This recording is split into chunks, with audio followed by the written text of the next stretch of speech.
will excuse my English. Oh, you're fine. Approximative English.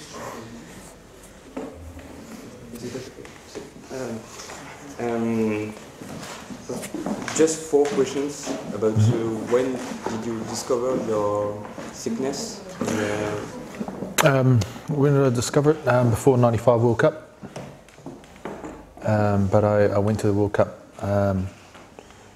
thinking that it will sort itself out, but it never really did. And then 1997, I underwent a drug regime, which was called the Ponticelli regime, and which consists of anti-cancer cell tablets to high dosage of prednisone, and also with a product that most people will be familiar with, cyclosporin, high dosage of cyclosporin, and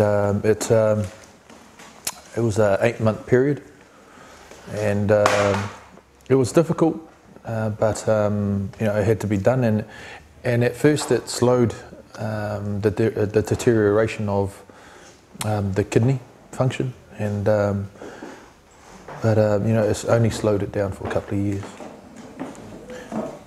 But less than 1 year after the World Cup, in fact, you had the first symptoms. And even before. Even before, yeah, because my hemoglobin was never high.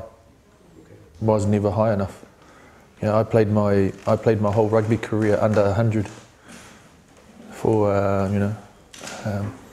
for my blood cell count. Because if I am correct, it's supposed to be like 120 for a low male, and when I stopped playing, I was at 57. When I was playing, I was never higher than 90. Okay. So after the sickness of the kidney, you had to go on dialysis. Dialysis. So how did you feel this difference just in 1 month between the incredible semi-final between England and after the discovery of your sickness, and you had to go on dialysis? I found that it was I think it was hard to accept. I know it was hard to accept, but I knew that day was going to come, so I was prepared for it. As good as I could be prepared, but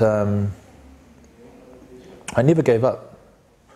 I even tried to play while I was on dialysis, and that was difficult as it is, because I was dialysing in New Zealand, in Auckland, and I'll hop on a plane, fly down and do training, then I fly back that night, go and do dialysis, and then the next morning I'm on the first flight back to do the next training, then I fly back to Auckland, and then I'm on the next flight back to do training. So it was like that, it was repetitive like that, but it was just too hard. And then after a while I couldn't feel my legs. So the solution was a transplantation? Yes. Yeah, the solution for me was, it was easy. It was get the transplant done and try and live a normal life. Which was hard to do, because my life was never normal. But the hardest part was that my life was never the same, because I couldn't walk properly, and I relied on someone else to take me to the bathroom, to take me to the kitchen, to get me my food, and to get me to just stand up. And for a young man to try and accept that is hard. The things that you take for granted when you wake up, just putting your feet on the ground and standing up, those little things became very important, because I couldn't do them. And the transplantation was from a friend? From a friend? Yes, it was. From a living donor, so it's... It was given to me by a great friend who went through the lengthy process of getting the kidney, being able to donate his kidney to me as a live donor. He's not a relative, he's a friend. But now we consider each other brothers, and we know how we both feel. We know exactly what the story is with what is going on, and we can feel each other, which is a great bond that we have. We are so similar, it's unbelievable. It's almost like we're twins of each other. And I think that's why the transplant was such a success, is that there's this bond, a close bond between me and him.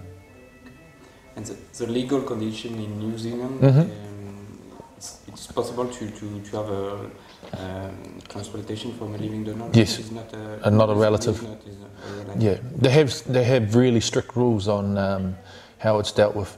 There's no money to be exchanged between the two people. There's no coercion. What they do is put the donor through a series of tests. And that's including a psychological evaluation with me as well in the same room, and then him by himself. Then there's the antigen match, tissue matching, and then also preparing him to realise when the kidney leaves his body and it's put into me, is that the kidney is mine, it's not his anymore.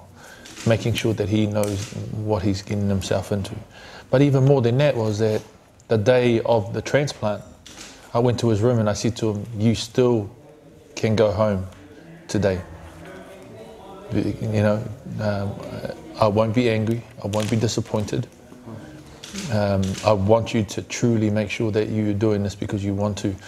And he said, you know, I have spoken with my family, I have 2 healthy kidneys, and I know that you need one. And that's why I'm here.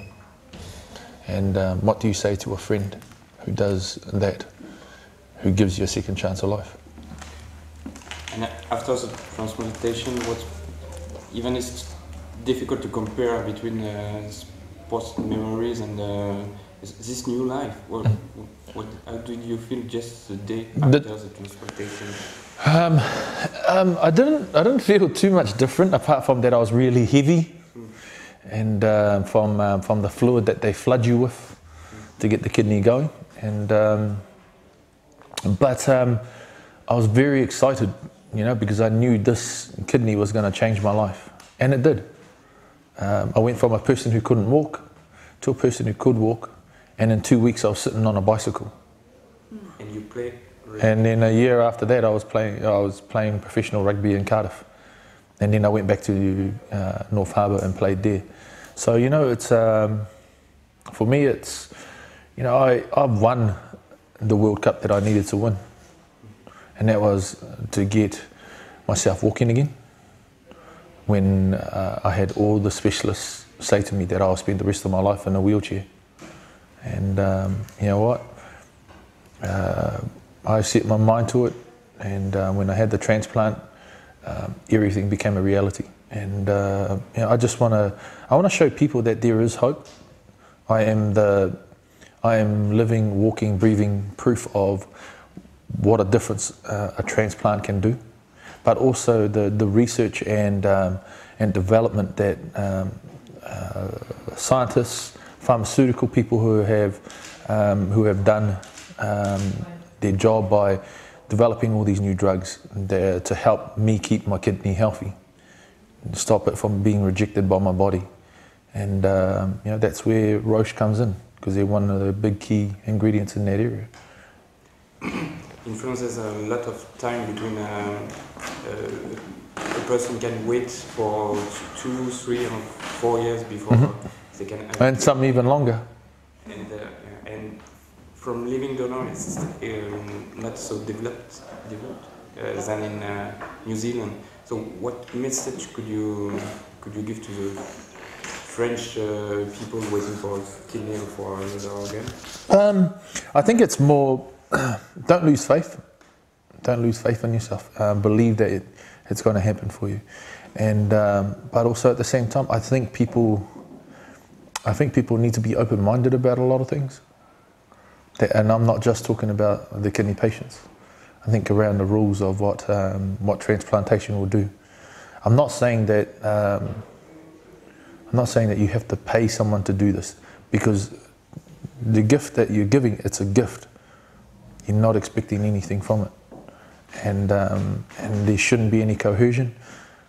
In New Zealand, all the tests that we do and so forth, they make sure that there is no coercion in any way, and by the transplant itself. And I think it will affect the transplant, because if it's not given freely, then I truly believe that it's not going to work for you. Because if someone gives you that gift and you feel that gift, it's one of the most amazing things, because I feel it's one of the leading causes for me, for myself, that the reason why the transplant was such a success. I don't have any side effects from the drugs, as most people commonly have. So they have the shakes, diarrhea and so forth, and the list goes on. I don't have any of those side effects. So, when I believe it's down to that the donor that had given me the kidney grant had given it to me so freely with so much love that it actually has helped me through the process. Do you support transplantation in New Zealand? Or? Oh yeah, I do. Yeah, I do support it wholeheartedly. If it wasn't for a transplant, I wouldn't be sitting here talking to you, and I wouldn't be able to walk as far as I did or run as fast as I did. So this is for me. Yeah, I support it as much as I can, and I'm an ambassador for the kidney kids in New Zealand, but also cure kids to Ronald McDonald House. But I'm also an ambassador for kidney transplantation in Australia as well. So it's about giving back. Because I've got so much out of rugby, I got so much out of my short life that I've had. It's I've crammed a lot of things in there. I think I did a lot more living in my last 32 years than I think most people would have done in their lifetime. But you know what? If anything, I wouldn't change anything for the world, because it's made me me. Wonderful. So I know you have several interviews. I just will ask you a favor, because for me it's like Christmas.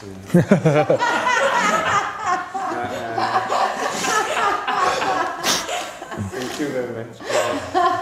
Just have one or two signature on signature. Yeah, that's fine.